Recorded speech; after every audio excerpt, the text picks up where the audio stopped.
قرآن کریم نے ایک مقام پہ فرمایا یا ایھا الذین آمنوا کونوا انصار، اے ایمان والے آؤ اللہ کی نصرت کر، اللہ کی نصرت کر۔ یہ مطلب کیا ہے کہ اللہ دے مشن وچ تعاون کر، سپورٹ کر، اللہ دے مشن وچ تعاون کر۔ وہ تو قادر مطلق ہے، کوئی کمزور ہے؟ کمزور تو نہیں ہے، پھر وہ کیوں آتے کہ میری نصرت کرو، میری مدد کرو؟ کس واسطے آتے؟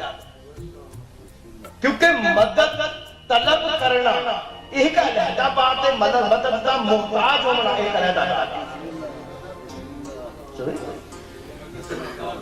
مدد کا محتاج نہیں، مدد طلب کر رہے ہیں، ٹھیک ہے نا؟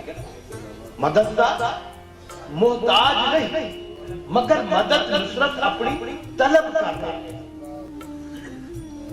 اور ایک مثال آج دی جا سکتی ہے، اچھا فقراء ہے ذکر میں آتا لگتا وہ آدھا کہ عجیب گال ہے کہ اصل خالق جڑا ہے نا وہ آسمانہ سے بہے کے زمینی امور پاکاں کو مدد مانگتا ہے، تے زمین سے بہے کے آسمانی امور کو مدد مانگتا ہے، یہ نہ آپس دا معاملہ ہے۔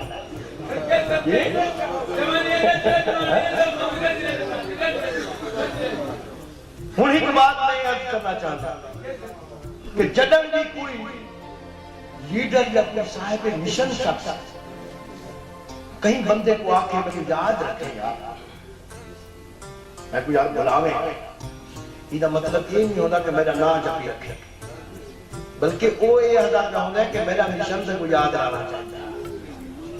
تو سا کہیں سے بار بندے کو کہتے ہو کہ جناب افسر کو جو افسر جب ووٹر آئے ہوتے ہیں ووٹ منگانا لے آئے ہوتے ہیں کینڈیڈیٹ، وہ آ کے آدھن جناب مہربانی کرائے صاحب کو ووٹ دبائے، بچے نے بنیا رکھے اسے صاحب کو بلائے ہے نا، صاحب کو یاد رکھا ہے۔ یاد رکھنے کا مطلب یہ نہیں جو مسئلہ نام بیٹھے جپائے نا، ساری مشن مدد کرائے، نصرت کرائے، ٹھیک ہے نا؟ یاد کرانے کا کیا مطلب ہوتا ہے؟ سارے ووٹ سارے ہاتھیں چھوڑے، خالق کیا فرماتے ہیں فذکر اللہ کثیرا، اللہ کا ذکر کرو کثرت کا۔ یہ تو مطلب یہ نہیں کہ یا اللہ یا اللہ یا اللہ کی پیو، نہیں ان کے مشن میں تو نہ بھولا، فذکرونی اذکرکم، تو سب میرا ذکر کرو، تو میں کو مشن نہ بھولاؤ، پھر تمہارے مشن میں میں تعاون کرے۔